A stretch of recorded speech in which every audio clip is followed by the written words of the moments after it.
জামাতে ইসলামী কখনো সরকার গঠন করা তাদের পক্ষে সম্ভব হবে না, আর তাদের সেই সক্ষমতা নাই। এই কারণে এই প্রস্তাবনাগুলো জুলাই সনদের ভিতরে দিয়েছে তারা। তো আসলে এটা জামাতের জুলাই সনদ, এটা কোনো প্রকৃত জুলাই যোদ্ধাদের বা বাংলাদেশের জনগণের জুলাই সনদ না। এই জুলাই সনদটা হলো জামাত ইসলামীর সনদ। এই জুলাই সনদটা যখন বাস্তবায়ন হয়ে যাবে, তখন বাংলাদেশের জনগণ অনেক কিছু থেকে বঞ্চিত হয়ে যাবে। এই জন্য আপনাকে দিতে হবে না ভোট। আপনি হ্যাঁ ভোট দিলে জুলাই সনদ বাস্তবায়ন হয়। জুলাই সনদের ভিতরে সব ক্ষমতা দেওয়া হয়েছে বিরোধী দলকে। সংসদ উপনেতা থাকতে হবে বিরোধী দল থেকে, সংসদের স্পিকার থাকতে হবে বিরোধী দল থেকে, মানে সব বিরোধী দল থেকে থাকতে হবে। দুই কক্ষ বিশিষ্ট পার্লামেন্ট থাকতে হবে। দুই কক্ষ বিশিষ্ট পার্লামেন্ট হলে উচ্চ কক্ষ 100, নিম্ন কক্ষ 300। তো উচ্চ কক্ষর অনুমতি ছাড়া সরকারি দল এককভাবে কোনো সিদ্ধান্ত নিতে পারবে না দেশের উন্নয়ন করার জন্য, জনগণের উন্নয়ন করার জন্য।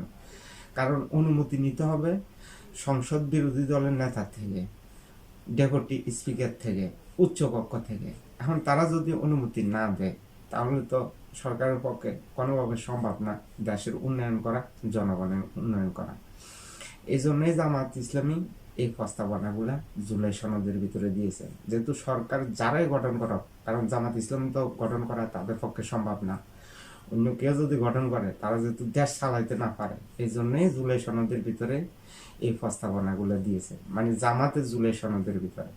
এখন জামাতের এই জুলাই সনদ বাস্তবায়ন করার জন্য গণভোটের আয়োজন করেছে অন্তর্বর্তী সরকার, এর প্রধান উপদেষ্টা ডক্টর ইউনূস।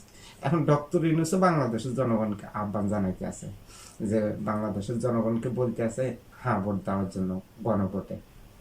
তো এই অন্তর্বর্তী সরকার থাকার কথা নিরপেক্ষ। এই অন্তর্বর্তী সরকার নিরপেক্ষ না থেকে এখন জামাত ইসলামী আর এনসিপির পক্ষ নিয়ে নিছে। এই অন্তর্বর্তী সরকারের কোনো লজ্জা শরম বলতে কিছুই নাই। এই অন্তর্বর্তীকালীন সরকার ব্যর্থ। এই অন্তর্বর্তী সরকার লুটপাট দুর্নীতি করে নিজের আখের গছিয়েছে। এনসিপির নেতাদেরকে সুযোগ সুবিধা দিয়েছে, জামাতের নেতা কর্মীদেরকে সুযোগ সুবিধা দিয়েছে।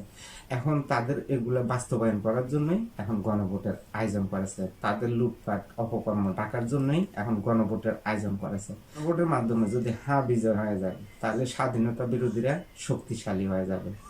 এখন আপনাকে দিতে হবে না ভোট, যেহেতু স্বাধীনতা বিরোধীরা শক্তিশালী না হতে পারে।